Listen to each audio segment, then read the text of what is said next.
Welcome. I'm Sebastian Mahfood, and you're listening to WCAT Radio, the on-air wing of En Route Books and Media, bringing you the dulcet sounds of Catholic wisdom. Hello, everybody, and welcome back. I'm sure this is going to be a fun episode. I feel kind of stupid having realized that my guest today is somebody who was on the show before, but when I invited her back on, I suddenly realized I never even aired the original episode. So Leah, please formally accept my apology, and sorry for dragging you on again without having aired the first hour and a half chat that we had. No worries at all. No, it's totally fine. I'm glad to be back, though. So the reason I wanted to have you on again is you are somebody who I think does a wonderful job of talking both passionately and intelligently about your faith, what your Catholic faith is all about, presenting it to others in an extremely inviting way. And you do so very frequently through social media. So obviously you get a ton of response. Much of it is very warm and glowing and really awesome and community building and just really great stuff. Yeah. And some of it is not so friendly. A bit of it could be, could be kind of snark. It's, not to say that there aren't any fair objections ever being made, but it seems like you get a fair amount of swipes taken at you. I am certainly familiar with that. So I wanted to bring you on predominantly to just kind of put you up as a sample of somebody who is really unapologetically Catholic, who is unapologetic about their faith and proposing it from the standpoint of reason, and really living it to its fullest, which is very inspiring to me. So that's my motive, and I know we talked a little, so we'll get there. But since we never even aired your first episode, which I got to figure out what I'm going to do with that now. Maybe we'll just go out as a bonus episode in attachment to this. Let's go in the Wayback Machine, because formal introductions are now in order for anybody who's listening in who's unfamiliar with you or isn't following you. So you have a blog that it's funny actually. I'm sorry to be so annoying and talk for so long before you even get a word in edgewise here. One of my friends, Rachel Fulton Brown, recently shared one of your blog posts. I'm like, oh, that's cool. Are you guys formally connected at all? Not at all. I laugh at that. So I actually found her page and her stuff through Scott Hahn had reposted some stuff on his Facebook, and I follow all his stuff really closely. And she had written, I think it was a blog post that was pretty brilliant on Mary. And I've kind of been sort of fangirling on her ever since. Mm-hmm. And when so she has shared 2 different articles of mine. And so my first one was, I was talking about, it was about pro-life, pro-choice. And I had written an article about kind of the social implications of all that. And I just honestly went out on a limb and I sent it to her just to read, because I kind of wanted her opinion. I really appreciate when I get feedback from people I look up to or admire, find very intelligent, and she's one of those. Yep. And I was like, she's probably not going to see it.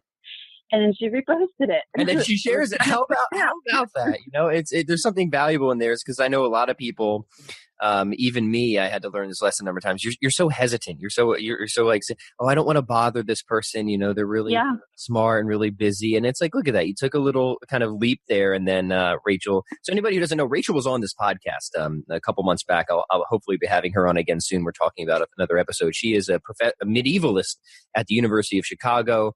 She was, I believe, Presbyterian for most of her life, converted to the Catholic faith.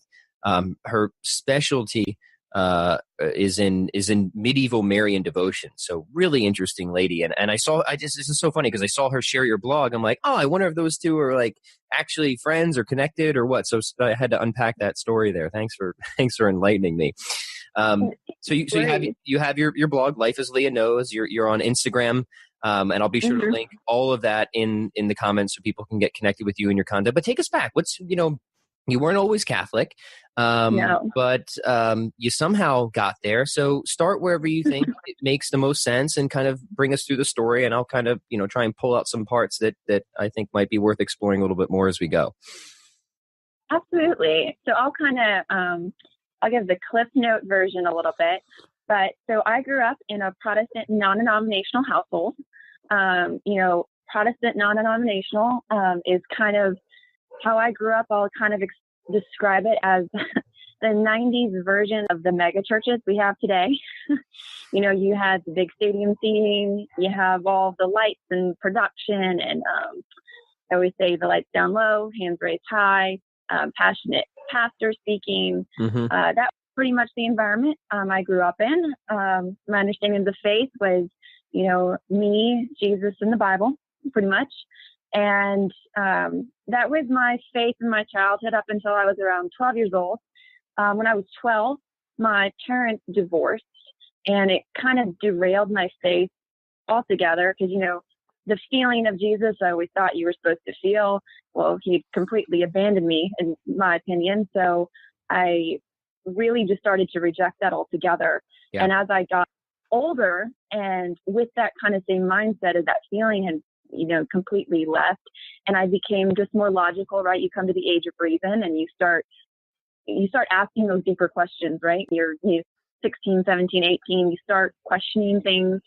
And that is when I really became pretty full-blown agnostic, where I just, there may have been something out there, maybe a God out there or something. I'm not saying that's completely out of the realm of possibility, but I'm saying that I don't think anyone actually knows. Yeah. And everyone has all these opinions. Everyone seems to think that they know the truth. You have really intelligent people on all sides of the coin, and they all think that they're right. And so I just was kind of like really anti-organized religion for the most part, and was agnostic. And I continued that through the beginning of college.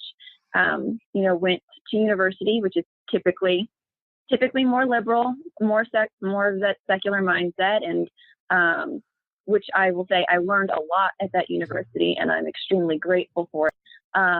But I became even a little bit more staunchly agnostic during that time. I thought, my eyes were opened, and I was learning things and understanding things that had never been taught to me before, topics I never dove deep into. And so it kind of reaffirmed that. I ended up meeting my now husband on a study abroad trip in Europe. And come to find out that this cute guy on this trip happens to be Catholic. Yeah.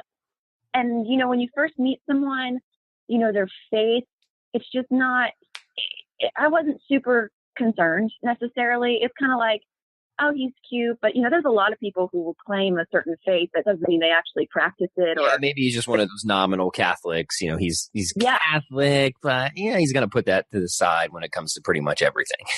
Yeah. Well, and truthfully, I had never really known a Catholic.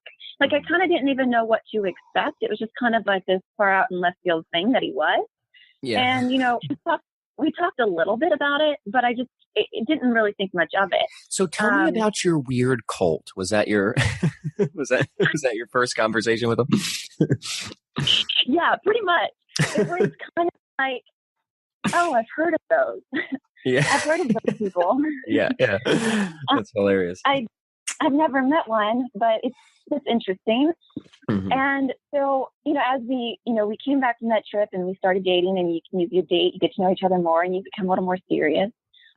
We started talking more, and, and I realized, like, holy smokes, this guy is like actually Catholic. Yeah. Like, he prays the little bead things, right? He shows up on every Sunday to whatever it is that they call it with the weird smelling incense. I mean, he does all of that consistently. And so I was like, okay, that's when I realized that our faith were going to play a role in some way.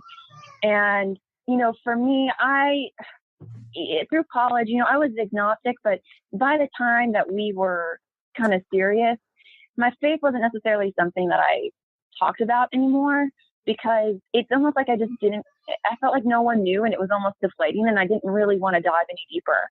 And so, but when I was faced with this, I was kind of faced with a dilemma. Like, I needed to figure this out. Mm-hmm. I needed to figure out what it was I believed. And you may think that, I found Catholicism right away, and that's not true. Mm-hmm. What I ended up doing is I was like, I think that it's like I wanted to be Christian, right? But there was this idea that I felt like I couldn't reconcile my intellect and everything that I had been taught in my secular university. I really thought that they just weren't compatible. Mm-hmm. And I was struggling with that. And so that's when I started really diving into all the different denominations. I was like, I need to figure out what denomination is true. Yep. I want to find the truth in Christianity, but I need to figure out which one is right, if it's right at all. And I needed to figure it out. And what I found it in Christian relativism. That was the answer that I thought just solved all my problems. I thought, the reason why this is so confusing isn't because of God. It's because of all these confusing men who made it that way. Mm-hmm. They added all of these things that aren't really important. I say what matters is what makes us the same, not what makes us different. So let's just throw out everything that makes us different.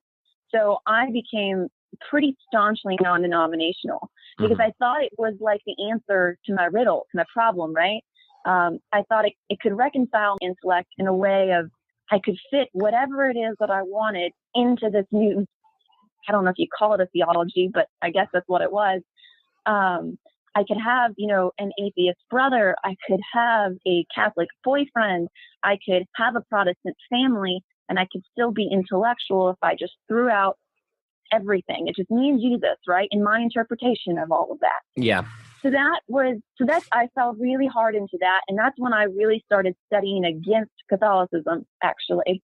That's when I really started reading lots of books to defend my, newfound non-denominational faith against Catholicism. I really felt, if you think about the spectrum of Christianity, right? Like I was on the complete opposite end of Catholicism. Now, were you mostly interested in really defending your, call it Christian relativism? I like that term. That's very interesting. Were you mostly interested in defending that, or were you interested in disabusing your boyfriend of his Catholicism, or was it a mix of both?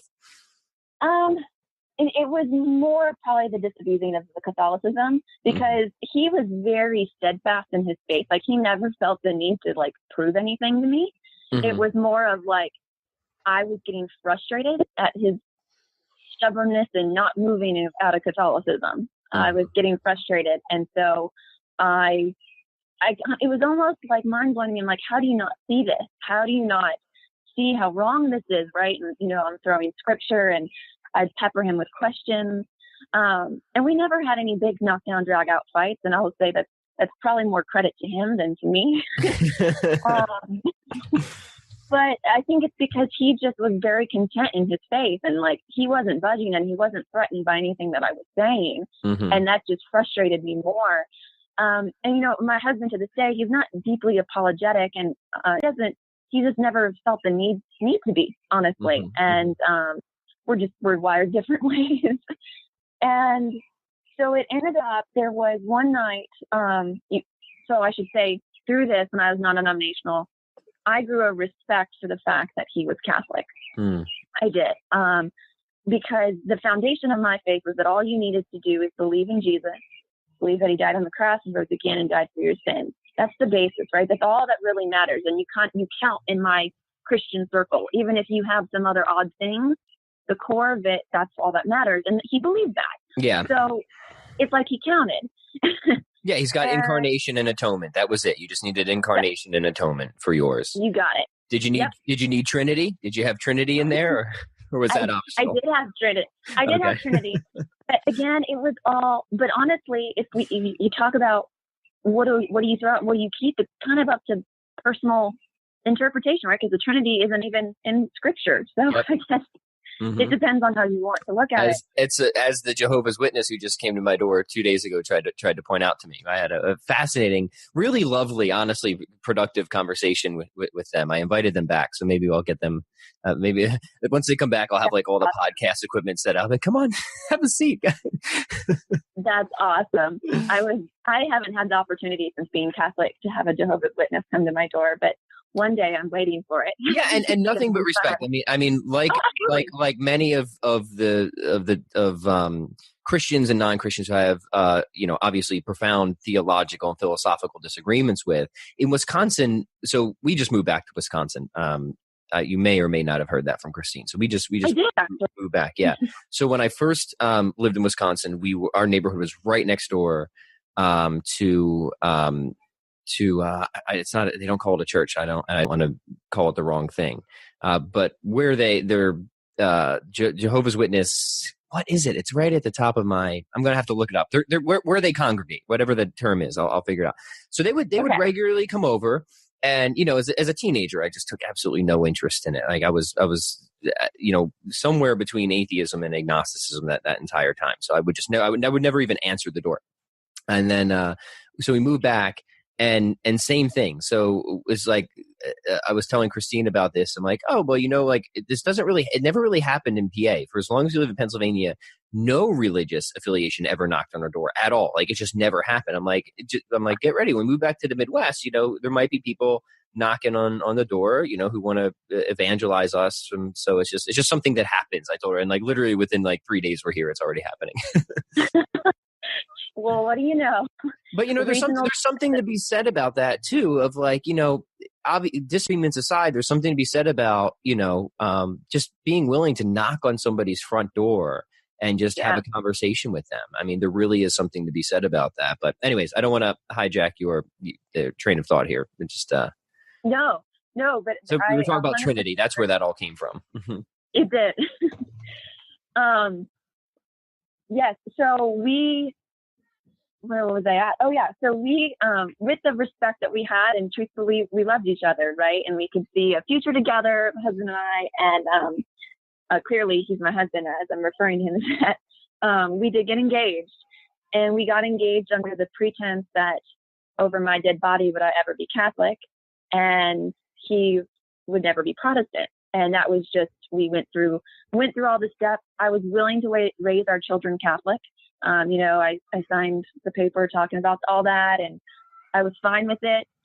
We were both content in kind of living relatively lonely faith lives, to be honest with you. We were both just kind of that set and content, and that's how it's going to be. And then it was one night after we had done all that. We were engaged for 1.5 years. So we'd done all that. We were about less than a year out from getting married. And, he dragged me, and I mean dragged me, to this newcomers event at the parish that we had been going to. I mean, I would go to mass with him a lot. So, I only knew from going to mass there, but he really wanted to go to it because I think he just kind of wanted to find some community, and I did not want to go. I made him promise 15 minutes tops. We get there, I grab a drink, and I'm like, okay, after this, we're leaving. We ended up getting in a small group. People break off in little groups and talking. And I was in a group of probably like 5 or 6 people, most young, middle-aged guys, and then a couple older women. And one of the guys in the group happened to have brought up that he's a recent Protestant convert. And I forget how he just mentioned something that indicated that. And I kind of perked up. I'm like, that's interesting. And then another one of the guys cracked a joke about growing up in a Protestant house. And I immediately laughed because I thought he was just absolutely spot on, and I thought it was hilarious. And then I finally had the courage to kind of open up and say, hey, I know we're engaged, but I'm actually not Catholic. I'm actually a Protestant, and, I'm a non-denominational. And I found myself in a group surrounded by a recent Protestant convert. Didn't know that. Yeah. And it was through this conversation, which was for the first time ever for me. I was talking with a bunch of people, a bunch of Protestants or ex-Protestants that knew what I was saying. We talked about the faith all night. Never before had I encountered Catholics who really understood what I believed. My fiance at the time, I love him to death, but he just didn't understand what I was saying in the way that these people did. And I could tell, right? I mean, I was going back and forth and I could tell they got it. Mm-hmm. But what killed me is I'm like, okay, well, you get it. How on earth are you Catholic? That was like kind of, yeah, it was kind of mind boggling to me a little bit that they could be that. Mm-hmm. So that's what, I got, by the end of the night, I got an invitation to go to RCIA. So Rite of Christian Initiation for Adults, at the church. And I went, Bible in hand, ready to tear the place a new one. I was absolutely convinced that those converts, although they perked my interest, they had to have been missing something. And I was convinced they were. And I wanted to go and I wanted to find out what it was that they were missing. I went in secret. I didn't tell anyone that I was going. I didn't tell my fiance because I wasn't going to convert and I didn't want to give any false expectations that was the case. And, let's just put it this way. Many, many books later, lots of peppering of questions, lots of reading, lots of research, a lot of gray hair on our RCIA director. I bet. And I went and told my fiance that I've been going to RCIA for months and that I was going to be joining the church in the spring. Oh my goodness. That's my clip note. Yeah. Well, it's a beautiful story. And I do want to unpack a little bit of it because I want to kind of like at least get at the kernel of what ultimately kind of tipped you over or convinced you. I don't know if you, how familiar you are with kind of my own conversion process, but I was very much leaning Protestant before I became Catholic. I was kind of bouncing back and forth between evangelical and Lutheran churches at the time, because it like God please anything but the Catholic Church was like my nightly prayer, right? Like anything, let anything be true but that. And I shared this with the Jehovah's Witness Kingdom Hall. That's what they call it. Kingdom. Oh yes. Who came to my house and like. Anybody who leads with the Bible, any denomination, they always have their proof, their quote unquote proof text, right? Like the Calvinists have Romans 9 and so on and so forth. And like you can engage that. And I think it's important to understand those. And of course, Jehovah's Witness want to point to Jesus' subordination to the Father to try and undermine the Trinity. So I think it's important to understand how to address all those from a scripture standpoint. But I said, well, hold on, because before we even start to talk scriptural interpretation, and I was very upfront. I said, I'm a Catholic convert and I was leaning Protestant and trying to make sense of sola scriptura, right? Which is kind of like the fundamental hinge point that by scripture alone, this is the only authority. And for me, it turned out to be a complete non-starter. I could not get this position to work. And there's kind of three classic Jesuit critiques that I felt just really kind of dealt the death blow to me trying to work that position out. And this is what I proposed to the Jehovah's Witness, and I still didn't get an answer from them. Not that I was expecting you, because I really tried to work it out. But it's one, there's no inspired table of contents. Scripture can't tell you what counts as scripture. That seemed really difficult and problematic. Number two is that scripture does not interpret itself. And it was funny, one of the ladies who came to my house, she's like, well, sure it does. I'm like, well, about 45 other thousand denominations disagree with you over the same book. So clearly it doesn't. Nothing could be more demonstrably false than the claim that this book is self-interpreting, than the severe fracturing that has gone on in Christianity since Sola Scriptura came about. So but the confidence which she came out with that was kind of alarming. I'm like, no, it certainly doesn't. And then number three is you don't know how to apply the consequences or lessons from Scripture in a modern context. And until you can give me three good answers to those objections, then I just can't even get Sola Scriptura started. So whether you're coming to me as a Jehovah's Witness or a Calvinist or a Presbyterian or anything else that is solely a religion of the book, which Catholicism is not, it's scripture and tradition, right? And that's what did it for me. That's what said that's at least what opened me up to hearing the Catholic arguments. And then once I started to hear the Catholic arguments, I the rest, as they say, is history. So was it similar for you, or what were the things that finally got you to start to maybe open up or change your mind?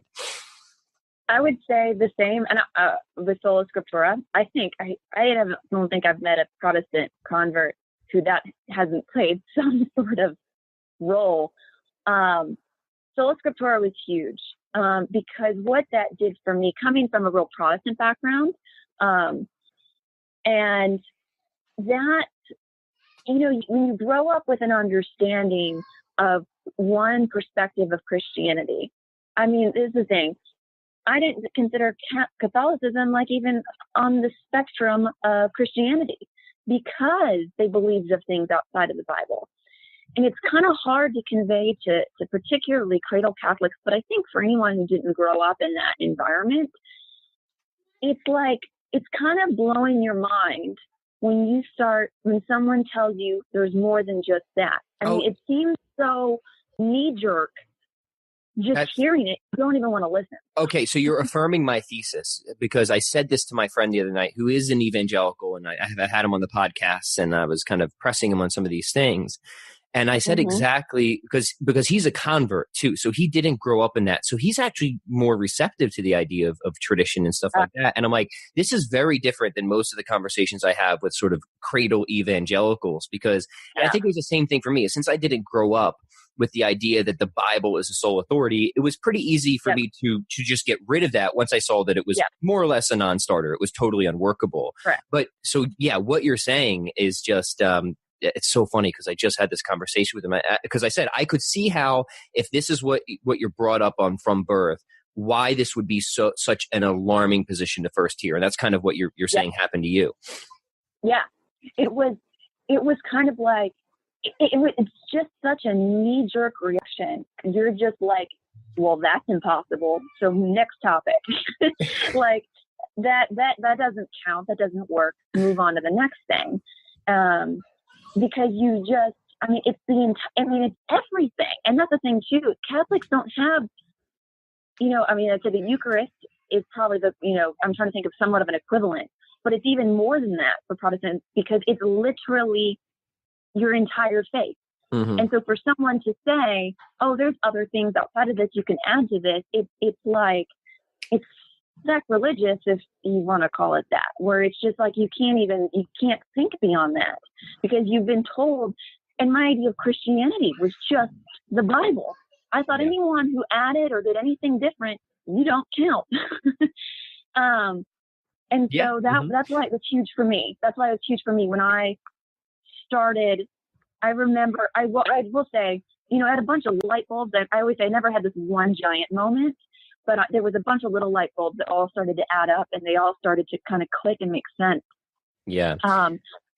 And that's part of the and that's part of the reason I wanted to have you on too, is because you're always reading, you're always studying philosophy, theology. So it seems like I think we had somewhat of a similar path, even if we came in from somewhat different angles. And for me, I was like, if there is truth here, it has to work from start to finish. It has to click all the way through. I can't just get to the Bible and throw my hands up and then not be able to answer objections to that. I have to be able to work this through.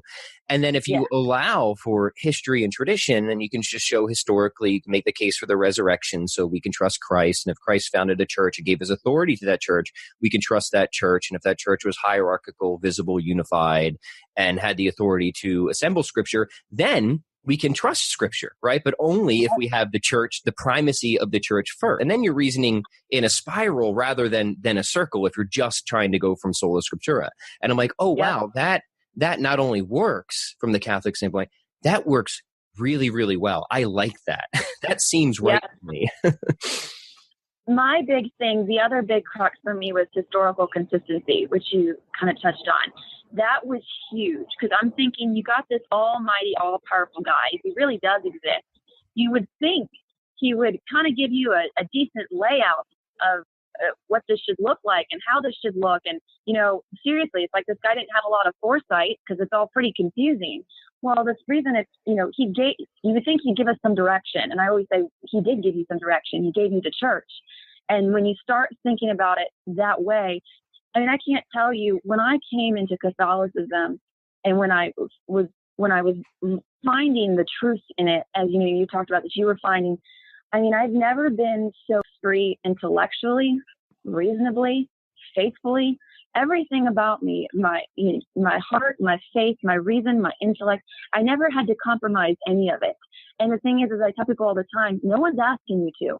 No one's asking you just to throw out, don't ask that question. That's a bad one. Mm-hmm. There is not a bad one, not for Catholicism anyway. There's some bad ones in other faiths, but for Catholicism, I stand by it.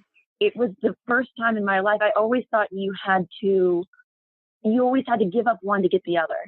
And I've talked to many, a lot of people who sometimes have that misunderstanding where they're like, sometimes I want to, someone tell me this, sometimes I feel like I need to give up my faith because I really want to be an intellectual again. And I'm like, whoa. I was like, let's talk about that, because I get that. I had that same pull, that tear in me when I was in undergrad and grad school, where I'm just like, I want to use everything that I learned at my university. Why do I have to throw this stuff out? That stuff makes sense and logical. And here's the thing, and you can do that. And the Catholic faith makes it completely possible and reasonable to do it. And it's freeing in a way that it's hard to describe otherwise, at least for someone like me, where that was super important, that intellectual and that academic side. I don't see how you could do it any other way. Yeah, I'm with you there. So I was just talking to Dr. Stacy Trasenko. She's a Catholic biochemist. I'm not sure if you're connected with her or not. She's doing a lot of really good work. She's done like really impressive science, but now she writes on sort of the intersection of faith and science. And she herself is a Catholic convert. And she kind of push the same point that you're pushing. Well, first I want to go back, because I think the thing that convinced you is an interesting argument. Okay, maybe it's possible that, maybe somebody really didn't get the truth right of Christianity until the 18th century. Maybe that's possible. But it just seems like then we would have to believe that Jesus was such a bad teacher, right? And that those who knew him, and then those who knew the apostles, were so dull and so stupid, and Jesus like so unable to transmit his teachings effectively, that it immediately just got like so jumbled up and confused, right? So when you read like the earliest church fathers of Clement and Ignatius and Irenaeus and their devotions to the sacraments, the unity of the church, the hierarchy, somehow they just took a nosedive into immediate confusion that is also Catholicism. So, okay, maybe that happened. Or maybe this is just what God intended all along, right? maybe the most visible church really is God's church. Like that seems, again, it's not like we can't prove it with airtight deductive certainty, but if God were to come to earth and establish a church, that just seems more likely to me that would be the case. So I like that. I like that. I don't really hear that I've never really heard that argument before. So I wanted to just kind of explore it a little bit. Yeah. Well, historical consistency for me was always huge. It was actually when I was a teen, I was talking about that reason and logic. It was one of the reasons that pushed me to agnostic, because I was just using basic logic, and I was like, that just doesn't seem to make a lot of sense. You would think he would just make this a little more clear. And you would think like, was he really, I always say this, was he really waiting around for Martin Luther to come around? Or John Calvin or Mary Baker Eddy, right? Like, finally someone came around and got it. And I'm like, I always say, truth is consistent, and it's always consistent historically, reasonably. Truth doesn't contradict one another. So historical consistency, I think, is a pillar of truth, if you want to look at it that way. Even if that truth may not have been previously understood, the truth is historically consistent, and the church ticks that box. Yeah, that was big for me. No, I love it. That's really awesome. Now going back to what I was saying about Dr. Trasenko's, she obviously feels that once the sort of sola scriptura hit, and we have this huge fracturing in Christianity, and people really are interpreting the Bible however they want, because the book is, and I am sorry if this is news to anybody, but it is not a self-interpreting book. No book is self-interpreting. That's a ridiculous claim. Right. It's just not.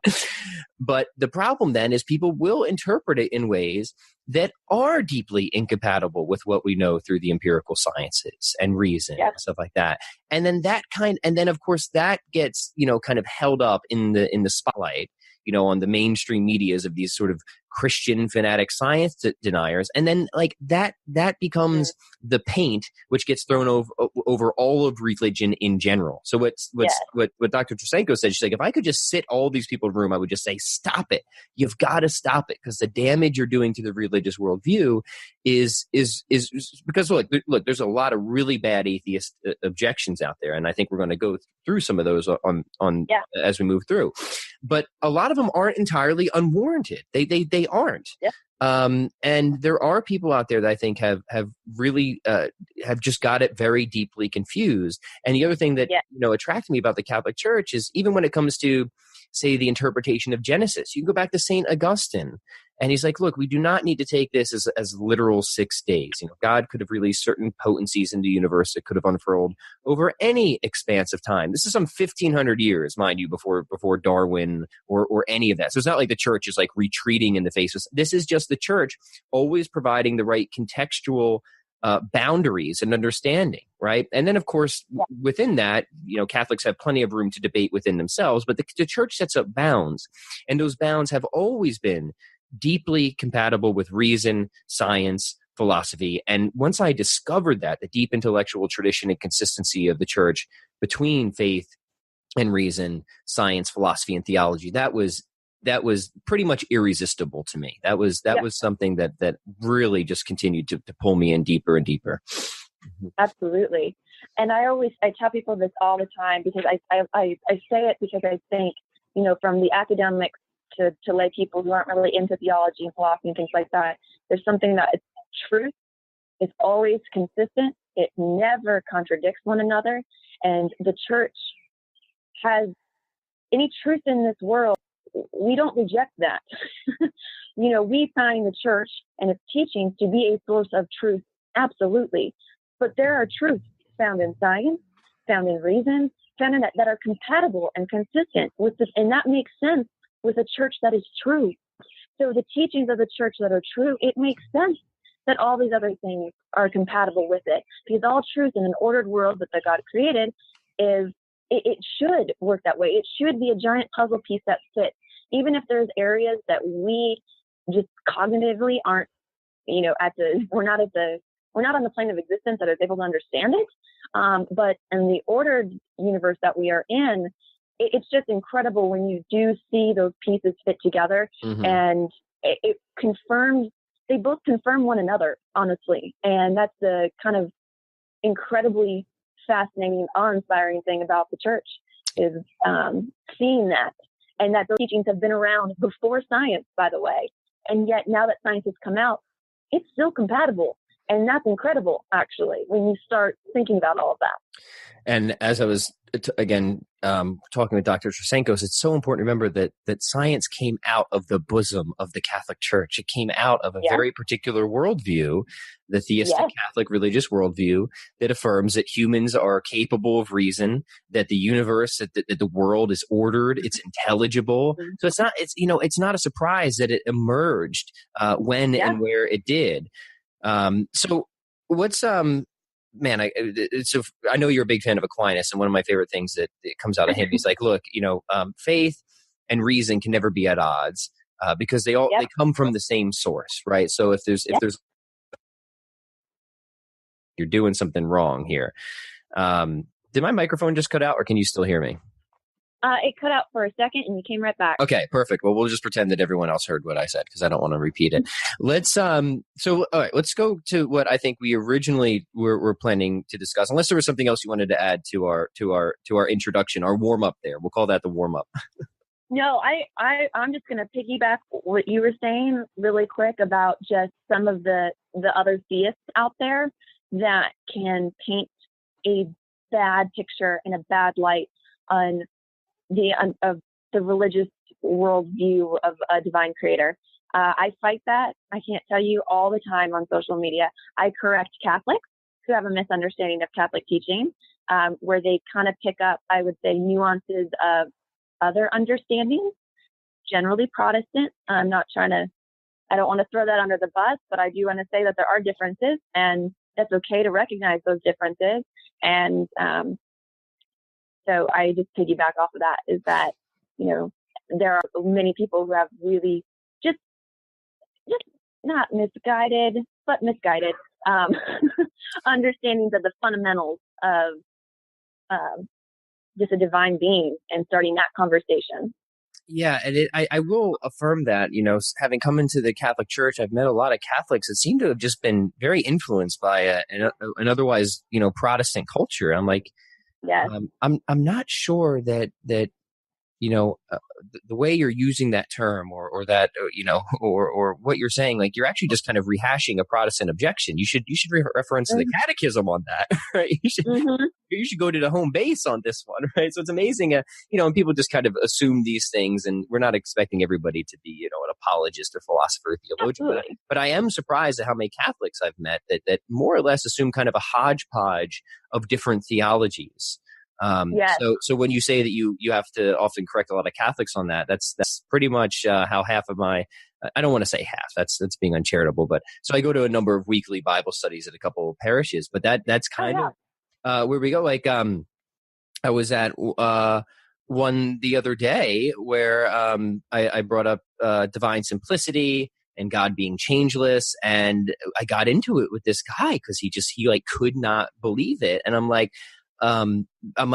good sir, this is doctrine. Like, this is the church, like, solidly affirmed. I'm not making this up. Like, he thought I was just making it up. That was his, because he's like, you're just coming at this as a philosopher. I'm like, no, like, this is what the church formally teaches. I'm not making this up at all. So, like, you might disagree with it philosophically or as a Protestant, but as a Catholic, you should at least know that this is officially what the church teaches. And I was just so surprised that got thrown at me. I was like, I was taken back for a minute, and then I had to like kind of rush to defend it, but I was not expecting that.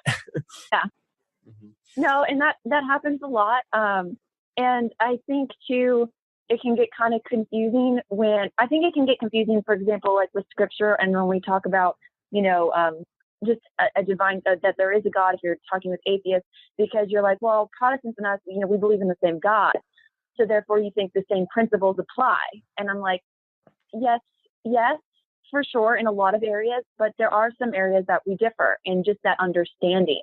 And so when you're talking with atheists and things like that, I think, or when I'm talking to atheists or agnostics, I think it's just really important to understand, like, don't ignore those differences. And it's okay to acknowledge that we do differ in some areas. And that's okay. You can still be friends with them. Yeah. And I hope we would be, that's a lot of what, when I had Aaron on, I just wanted to show like, hey, me and this guy have really profound theological differences, but we're great friends, and we can have these conversations, and they can be difficult, and they can be passionate, and they can be heated, and then we can go out for beer and tacos. Like that's totally possible, and it's absolutely preferred that that's how we handle these things. So I extend that I extend the beer and tacos invitation to anybody listening. We love you all, but at the same time, is like, these are important differences. We have to discuss them. You can't just put these aside. So they have to be discussed, but obviously we want to do it in a charitable light. So Leah, your Instagram, I want to make sure I get your handle right, is LifeAsLeahKnows, correct? You got it. Yeah. And you're constantly talking and sharing about your faith. So I want to kind of start from your online platform experience. What are some of the common, and obviously you get a ton of great response, and you've built a wonderful community, but you do get people who kind of come on and try to take swipes at you, and they are not always very charitable. So I know we said we were going to try and maybe compile a list of a few common ones that came up. Did you have any that pop up to the top of your mind? Because what I would want to do in this episode is I know so many people, because I get so many emails from this podcast, so many messages on social media of people thanking me for talking about, and I'm sure you do, right? All the time, people thank you for talking about this. Nobody else is doing it. I'm afraid to talk about it because if I do, I'm going to get attacked. And part of me is like, actually, yeah, that might be true. You might get attacked because I am. It's happened. Yes, so it's just true. So I don't want to say that isn't going to happen, but I wanted to highlight you because even if it happens, you don't have to be timid or shy or afraid to share these things. And I just wanted to navigate that with you. So maybe you can start from that point. Yeah. Mm-hmm. Yeah. And so I'll tell you, I have learned what hashtags I use definitely will determine if I'm getting bad messages or not. Oh, that's funny. Yeah, I never even thought of it from that perspective. Yeah, I guess if you just put like in one different hashtag, it can totally alter the audience. Oh, if I put like theology or apologetics and I don't specify Catholic and I just put that stuff in there, hands down, I will get either a message or a comment of some kind from generally, I would say, a militant atheist of some kind whose sole purpose on Instagram is to hate all things organized religion. Mm-hmm. And because here's the thing, you always have to have some purpose in life. Like you can't knock purpose out of your life. So as soon as you get rid of like the ultimate purpose or the right purpose, like you're going to fill that with something else. And once that becomes trolling religious people on Instagram, I think it's time for some deep introspection. Yeah. And I always think it's funny because if you look at my Instagram, by the way, I don't think that I'm going to get into a deep, philosophical discussion, but I'm kind of like, all right, let's do this. If you want to do it, we can do it. Mm-hmm. So I'll say the one that actually this just came up. It was from a militant atheist. And by the way, I don't think all atheists are militant. That's why I'm putting the qualifier on there because this is one that was. Yeah, no, and let me qualify that too. There are many sincere, kind, charitable, intelligent atheists. I count many of those people among my friends. That is not the type of person that we're talking about. And there are also very many nasty, mean, uncharitable religious people as well. It works absolutely both ways. So I just hope people will understand just the specific context that we're talking about. We do want to be fair here. Yep. I don't know many Catholics, honestly. So I'm more uncomfortable sometimes talking with Catholics than I am other people just because I'm not used to being surrounded by them. But the comment that I got was I had posted something talking about that I'm Catholic. I believe in reason and logic. I believe in science. I believe in defending the vulnerable and all these things. Anyways, and he comments on it and was laughing at that I would say that I'm Catholic and that I believe in reason and logic. Mm-hmm. And that's a big one, is that you can't, that faith and reason just aren't compatible. I get that a lot. And I kind of get it both ways, to be honest with you. I sometimes will have those of faith kind of dog the reason side, saying, you don't need that stuff. You can throw that stuff out. Yeah, because Luther kind of wanted, stamped underfoot as well. So it's not, it's something that has a historic basis, that sort of that line of belief. Yeah. Yeah, but absolutely. I would say that's a big one, is just the logic and the reason that is within the Catholic faith is a huge one. And so it was interesting in this conversation. I don't know if we want to get into do we want to talk about let's unpack it. Yeah, let's unpack it a little bit, because I think this is obviously one that I hear all the time. It's like, because, I'm not religious because I believe in science is the typical trope. Yeah. And if I'm patient, I'm not always patient, but if I'm patient, I'll usually try to ask them, well, what specifically do you think the conflict is? And then that isn't what they expect, right? So just like that, you'll ask them a question. So immediately they just they try to fetch, whatever they can grab very quickly. Typically you might get something like evolution or something like that. Yeah. What becomes almost immediately clear once you ask that question is just how little they've ever actually thought about this, and how quick they are to just throw out a slogan that they got from like a Richard Dawkins book or something like that. Yeah. Mm-hmm. And what's interesting is it's usually evolution or miracles. And so this is when we talk about like the God of the gaps theory, which is one of the hugest things, hugest theories that I feel like I have to debunk all the time. And like, that's a misunderstanding of the God as the Catholic, as we've always understood him. And to kind of explain the God of the gaps theory is, so an atheist will come up to me and they'll tell me like, okay, well, really, you believe in science? Okay, God, what did they like? Guy raising from the dead, healing the sick, all these different miracles. Yeah, that's a lot of science in it. I'm like, okay, well, there's logic in it. I said, however, it's not logical if I'm saying that comes out of thin air. However, I'm not saying that's coming out of thin air. I'm saying that's coming from a supernatural being that is beyond our plane of existence, that is powerful enough to do that. I said, so that's logical based on that premise. So what we really need to get to is the premise of, is there something out there that can do that? Because you're right. I'm not saying that's an ordered, natural thing that happens. And that's also not the basis of my belief. I don't believe in Jesus as the creator just because he performed miracles. That's not make him who he was. He was who he was because he was who he was. And there's this idea that if you can disprove the miracles or the things that have been done in the past, and I will say, back before science really became a field, I get it. People would use God as a way to explain the unexplainable. I get that. And lay people would do that. However, that's really a gross misunderstanding of who he is. And that's where the God of Gap theory comes in. Is so if we can close the gap on understanding miracles, like, okay, we're going to explain all this stuff that we previously couldn't explain. You equated that to God before, but now we're explaining it through science. Therefore, we've left no room for God, right? We've squeezed him out of the picture. And so there's this idea that somehow science is disproving the need for a God. Therefore, he's filling the gaps of where science doesn't fit. And that's the God of the gap theory.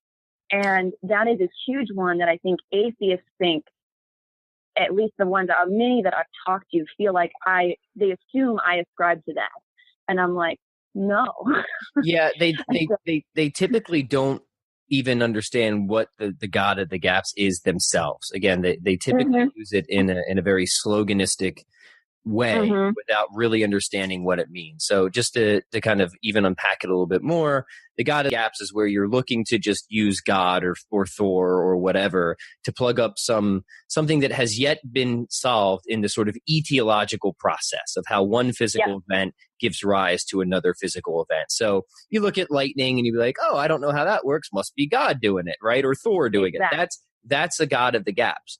But if you do something like, say, the Kalam argument, I just did an episode on Bill Craig, Dr. Bill Craig, and commented on that argument. Now, whether or not you think the argument is successful is irrelevant, but it's a good demonstration for God of the gaps, where you have one premise that says that everything that begins to exist has a cause. You have a second premise that the universe began to exist, and then it just follows deductively there that the universe has a cause, and you can unpack what it would mean to be a cause of the universe. It would have to be something that's timeless, spaceless, immaterial, extremely powerful, etc.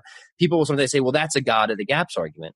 But no, it's not. It's a logically valid syllogism where if you affirm the truth of the premises, the conclusion follows necessarily. There's no gap in it. And it actually uses, in the second premise, it's using a totally religiously neutral scientific statement that is affirmed by the sciences that you can find in virtually any textbook on cosmology or astrophysics, that the universe began to exist some 13.8 billion years ago. So it's using the best of scientific evidence to support a premise in a philosophical argument that just so happens to lead to a theological conclusion. It is completely different in nature than just looking at lightning and be like, I don't know how that happens, must have been God. And it's amazing how often people will just commit this very crude category mistake because they just want to sort of issue a sort of wave-handing dismissal of anybody's religion or faith without really taking any time to try and even understand the arguments that are being made. So I'm glad you brought that one up because that wasn't even on my list. But that is probably the most common one is it's just God of the gaps, God of the gaps, God of the. They really hope it's just like a conversation stopper is really what they're trying to use it as. Yep, and the thing is, it again, that's a misunderstanding. It's like that's a very surface level I would say for the most part, it's a very surface level argument. I think if you really dove deep with, any Catholic theologian, that would disprove that would throw that off the table really quickly, honestly. And I think so. And most who ascribe to that, that I have found, have never actually had a deep discussion with a Catholic theologian about that. Because most of the time, when I talk about that, most of the time I feel like I've never heard someone describe it that way. And I'm like, well, that's a misunderstanding of God. And that's when we talk about the ordered universe. And I think sometimes it's easy to hear quick slogans of, on the theist side, talking about, science, the science and the nature and all that proves an existence of a God. That at the surface doesn't seem very deep either. But when you start actually breaking it down and you talk about science and we talk about truths in the world, and I talk about that a lot. So there are truths in this world that are compatible with our faith that don't come from the catechism, okay? But the church believes you can derive truth from the world itself because God made it so. And I use this, not a real word, but figure-outable. I like that. Yeah, it's figure-outable. You can figure it out. And how we are wired and how we are designed to know through our senses and knowledge through our senses, it is incredible because we talk about science, and the reason we know that that's a concrete truth, right? Because pretty much I feel like most people can agree that, photosynthesis exists. And that really does how, plants live and thrive. And, we can talk about all the sciences. That seems to be a pretty universal truth, right? The science that comes from nature. But, well, how do we know that those are true? Well, they're based on mathematical proofs, right? That's how we can prove things. You prove it through math because 2 + 2 always equals 4. And I always give, this is my very always super simple example. I'm like, it doesn't matter if anyone on this universe understands or doesn't understand that 2 + 2 = 4, or does 2 + 2 just always equal 4?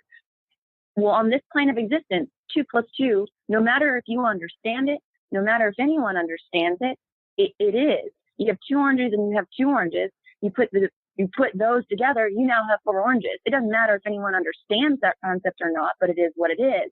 Because on this universe, it's ordered. And, we can't really comprehend a universe in that 2 + 2 doesn't equal 4. So then you start thinking, well, why is it that I can comprehend that? Why does that make so much sense to me? When you start trying to wrap your brain around a universe in which is not ordered, we can't do it because we were made for this ordered universe. Mm-hmm. And when you start just reorienting your thinking, it just in that basic logical sense, like this isn't like, it is deeply, philosophical, but at the same time, nothing I'm saying is, this is just like ordered reasoning, right? Which is what philosophy is to begin with. And when you start thinking about it that way and thinking about a God who, you talk about the ordered universe, and the possibility of a God doesn't seem all that far out there. Not saying that these are proofs necessarily. I'm just giving more. Well, they're very strong suggestions, if nothing else. And I think, most scientists, especially physicists, religious persuasion aside, you often hear them saying like how miraculous it is that we live in such an ordered universe, or how it's so miraculous that it's as intelligible as it is. And I think, even stronger arguments can be made from the fine tuning of the universe and the symmetry and particle physics and this or that really can make the case for design if you want to take that way. But I think you can just make a sort of general suggestion that to somebody who's at least open-minded should seem more plausible than not, without having, because it's true, slogans go on both sides and bad arguments are made on both sides. But the fact that we do live in such a beautifully ordered and regular universe is highly suggestive, whether you want to kind of try and make a tighter argument out of that or not. Yeah. And even more so is that we can understand it, that we can reason, and that we can make choices. And the reason one, I think, is should give a lot of people pause. The fact, because if all of our rationality came from purely non-rational causes, that would be severely problematic. But that's pretty much the only position that the materialist or the metaphysical naturalist has to come from. But that really ruins all the foundation for reason and rationality to begin with. The fact that we can work from logical inferences from Yes. Microphone cut out again. I keep getting like this weird note. Am I you can hear me now?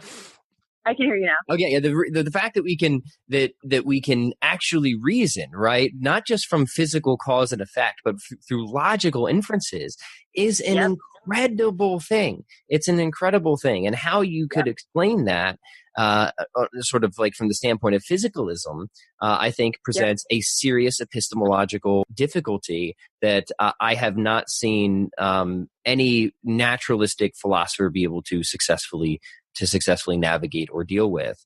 But yeah, that would be getting like, you're not usually going to get objections on that technical of a level, but it is worth exploring. Usually you get things a lot more shallow than that. But keep us going here. You said the thing about miracles, and it's always funny because it sometimes is very question begging. They'll say, how do you know God doesn't exist? Because they'll say, well, miracles are impossible. Well, that's just begging the question, right? That entirely clearly, if God exists, miracles are at least possible. Maybe you don't think they ever occurred. That's a different discussion. But you can't run the argument in a circle like that, which is kind of a funny thing that you see pop up here and there. So, if you have independent reasons and evidence for God's existence, then if you think, for example, that the creation of the universe, either in a temporal sense or a hierarchical sense, the fact that it just continues to exist at any moment in time because God's creating it, then look, friends, a miracle is mere chicken feet compared to any of that. It's just not a problem. Exactly. And so that's where it's like, well, it's completely logical. I said, well, it's not illogical. Sometimes I feel like it's a matter of asking the right questions. It's not that sometimes the wrong questions are being asked to begin with. And so we need to start from the basis. It's not illogical. If I believe a God can do all that, it's not that big a deal that he raised himself from the dead. So that's not a big deal. So let's get to the root of it, right? Why that's not plausible with your line of thinking, and that makes sense. I'll say the other one, some of the different, we talk about I'll have you say one of your next ones. Well, I think that's about yeah, I think, the other one, since you brought up God of the Gaps or science and religion, being incompatible, I'm having Dr. Stephen Barr on again. He's a theoretical particle physicist, just a brilliant guy, devout Catholic. So we're going to go deep into the physics when he's on, and he has a lot to say on that topic. He's got a really good book called Modern Physics, Ancient Faith, if anybody's interested in that. Yeah, really good. Yeah, highly recommend that. But I think it's once you have the right idea of God, and you don't think of God as just some guy in the sky with a beard, and this is leading to one of my next ones, is the common slogan here is there's no evidence for God, right? I'm sure you've heard that. There's just now, what that typically translates to, I found with deeper investigation and prodding to this person, is it really translates to there's no evidence that I'm willing to hear. Is really what it ultimately translates to. But I think it's helpful again to kind of ask questions if somebody seriously says this to you, and just say that's interesting, and I got this from my friend John DeRosa. I'll give him a shout out. And like I said, I'll do it if I'm patient. I'm not always, and I have a rule on social media, Leah. I'm not that patient. Where if somebody's sincere and we're having an honest conversation, then I will honestly engage if I have the time. If somebody's just being a troll, I'll give one response, and that's my rule. I like it. Just going back and forth with people who really are, they're not being honest. They don't want to have a conversation. They're just there to troll. And I think people should set policies like that for themselves in advance, because you can't set those policies while you're in the thick of things, right? No. I only do that if I'm setting an example. That's my other exception, right? If I feel that there's a large audience, or there's people that I think might need to hear this, or this might empower, then I will. I'm glad you brought that up, because that's a very important point. And sometimes when you engage like this, it's very unlikely, especially if somebody's coming from a very hostile position, it's very, very unlikely, no matter how good your arguments are, that you're going to change their mind. Probably just not going to happen. Absolutely. But there might be somebody else looking in. There might be 5 other people, 100 people, 1,000. You never know who else is watching these silently. Maybe they don't like, maybe they don't comment, maybe they don't do anything, but maybe that person changes their mind. So always keep that in the back of your mind. So anyway, there's no evidence for God. I think the thing to respond here is just say, okay, that's interesting, but I would like to hear, like, what's some of the evidence you've heard or you think is the evidence you've heard, and why do you find that it's not very convincing? And then again, it kind of goes right back in most cases. Sometimes it goes right back into another slogan, which is interesting, because sometimes I've heard, well, science disproves God. So they've just replaced one slogan with another without actually advancing an argument. It's just like a series of assertions, but very little arguments. Or another, the evolution or something gets brought up there. I'm sorry, go ahead. Oh, no. It's funny that you brought that up, because one of the things I was thinking about talking about was, we talk about the impossibility of proving a universal negative proposition, right? And Dawkins even admits that, right? Like you can't prove that there is no God, right? It's almost impossible to prove a universal negative proposition. So they talk about the flying spaghetti monster, right? Where it's like, you can't prove that there's not a God, so there's got to be one. And like we were just talking about, there is evidence for a God. It's not just a lack of evidence for the opposite, for the negative, that leads us to the belief in a God. Mm-hmm. And I do want to say a few things for that. I'll disagree with Dawkins again, is you can prove that something doesn't exist by showing it's an internal contradiction, like a square circle or something like that. And, that's what, atheists have tried to do, like smart atheists, like really smart, have tried to show that there's some type of internal contradiction within the very concept of God. And the most classic argument you'll hear for that is the problem of evil, right? Which we can talk about that when we get there. So I don't think it works, but it goes to show that that this task can be done with respect to God. So we'll circle back to that. In terms of absence of evidence, that's kind of another thing you'll say. They'll say, evidence, absence of evidence is evidence of absence, and that obviously is not true. It depends, right? It depends on kind of the sphere of where you're looking and what you're looking for. If I'm in my room right now, and Leah, you tell me that there's an elephant in here, and I'm looking around and I don't see an elephant, in that case, then the absence of evidence would be evidence of absence, right? But if you tell me that there is like a really, really, really tiny flea and I don't see it, then no, it's not, right? Because I wouldn't expect to kind of just be able to see it in the sphere that I'm looking for. So this relates to the God question, because it all depends on your conception of God. If you think God is a man in the sky with a beard kind of floating around that we should be able to find through a telescope or see under a microscope or whatever, you have made a very crude category mistake. And I would agree, in that sense, absence of evidence is evidence of absence. And I would agree with you that I don't believe in that God either. Neither of us believe in that God, right? But if you were going off of the conception of the God that I do believe in, the classical theism of the metaphysically biggest thing that we could possibly conceive of that which is the creator and sustainer of all reality, the uncaused cause of everything that exists, then the evidence of it, then I think there's great evidence for God. I think God is the best evidence for why anything exists over nothing, why the universe began to exist, why the universe is intelligently fine-tuned for the emergence of intelligent life. God is the best explanation for the hard problem of consciousness, why consciousness can't be reduced to physical processes alone. The best explanation, we both would argue, for the life, death, and resurrection of Jesus. I mean, the list, and sometimes even just listing it like that. Obviously, I didn't develop any of those arguments in detail, but sometimes even just listing those reasons is enough to start to kind of like give somebody pause or be like, oh, that's interesting. I never really thought of it that way. Yeah. Sometimes I feel like I have to start with, like, first, let me start with, no, I don't believe that there's a big white guy up in the sky with a long beard, okay, that is like controlling everything like a puppet and can make miracles happen if I pray hard enough, okay? Mm-hmm. That is not what I believe. So, like, can you throw out any of that things all of those just don't even count because I don't believe it. Mhm. Sometimes I feel like I kind of have to start there and just because, and I get it too, because I'll be the first to admit I have seen that kind of stuff on the religious side before. I have. And so I get where that side comes from, but that's just not the understanding that either of us have. And it's funny you bring that up because it sounds so far-fetched, but there is still this kind of characteristic idea of religious people, and that's what we think. And, you know, that's how irrational we are and how silly we are. So I do appreciate you bringing that up because I start there a lot.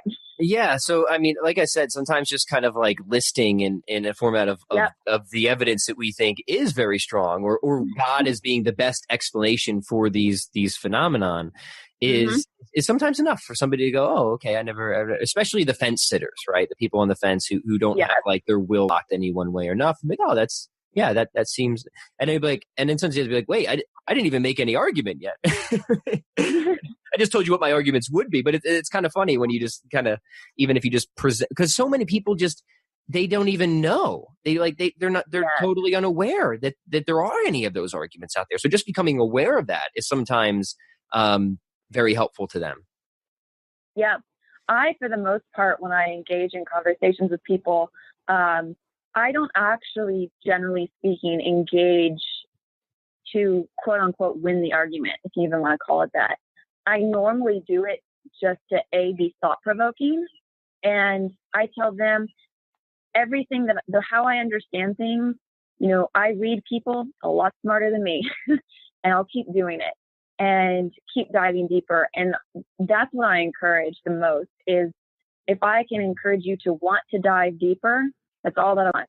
And that's all that I ask. You know, I can't have as thorough a conversation with you, you know, even in a couple hours that you could get from a couple books I could get you. I can't do that same thoroughness, but I would like to get you to that point where you want to do that. And so I like the idea of just kind of listening and things that are thought provoking. And then I kind of like, you know, if you want suggestions or not, or, you know, we can continue to talk if you'd rather, but I do try and kind of be more of a jumping off point, because I find that to be, for someone who's genuinely looking and genuinely wanting to dive, like that are at that point, that's where that's where I generally leave people and leave them at. Because, you know, even in this podcast, right, you know, we're talking about this, but you're still going to have 1,000 questions because we're just barely touching the surface on so many different things. Is the idea is like, just want it to be thought provoking and that, to know more, because there's way smarter people than me out there, that you can dive deeper into.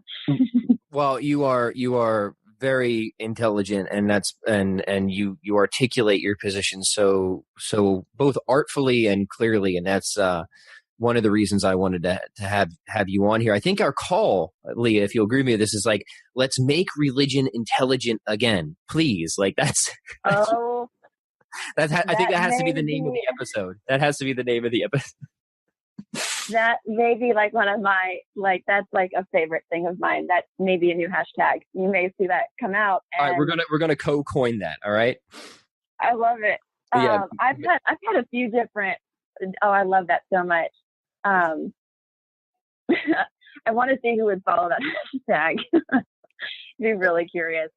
Yeah, no, I mean, but it's so true, because if anything else that I would encourage people is like, you can go all the way with this, because, you know, that's like, it was a study of philosophy that originally brought me out of faith. But as I got better at it, it brought me back in again.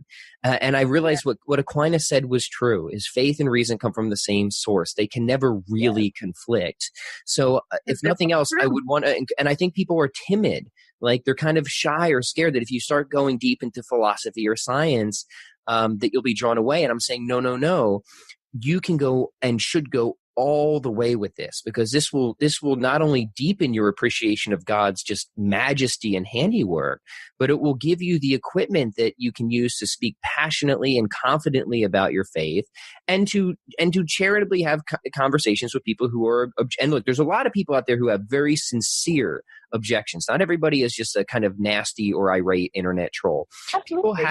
people have sincere objections. If you believe that this is an important thing we have to share with people, then I would say you have something of an obligation to be able to address these objections that people have, to be able to lift or lower, we should say, those barriers to entry that people keep coming up against just because they might not have ever had somebody address those objections before. So so when you go deeper with this, which we're encouraging everybody to do, you can then go forth and provide possibly one of the greatest services that you could ever do to somebody in life, which is just helping them to come to a faith in God and to know God's love. And like, what an awesomely good thing that would be to do. So, I'll leave it at that from me. Any final remarks from you? I'll leave with a message that a follower sent me just the other day, talking about her boyfriend who's Protestant, and she was asking for some advice. And she told me, she goes, I'm just going to warn you. He's super intelligent. I think he's going to get a PhD or something here at Vanderbilt. She goes, he will leave no stone unturned. He will read every book. He's going to ask the hard questions, all these different things. And I literally responded to her. I said, well, good, because then he'll be Catholic. That's so much of, and I want to make sure people go to your page. I want to make sure that everybody knows it's at, I'll link it in the show notes so it's easy, but it's at LifeAsLeahKnows. And are there any other places that people should go to get connected with you and follow along with what you're doing, Leah? Instagram is my main platform for sure. I have a Facebook, but I'm not on there nearly as much. But if you're one that doesn't do Instagram and you only have Facebook, I am there too. And my blog is also LifeAsLeahKnows.com. Pretty straightforward. You can find the link to that also on my Instagram. I always link everything through there, just because that's just my main source. That's my main platform. But yeah, that's where you'll find my different blog posts and things like that. But yeah, that's it. Great. Well, this has been an absolute blast. So let's make sure we get you back on again soon. And this is going to air like immediately. So there will be no excuse next time. We can just hit the ground running. Thanks a ton, Leah. Thank you. We hope you enjoyed the program and will join us back for another show on WCAT Radio. This is Sebastian Mahfood. Good day.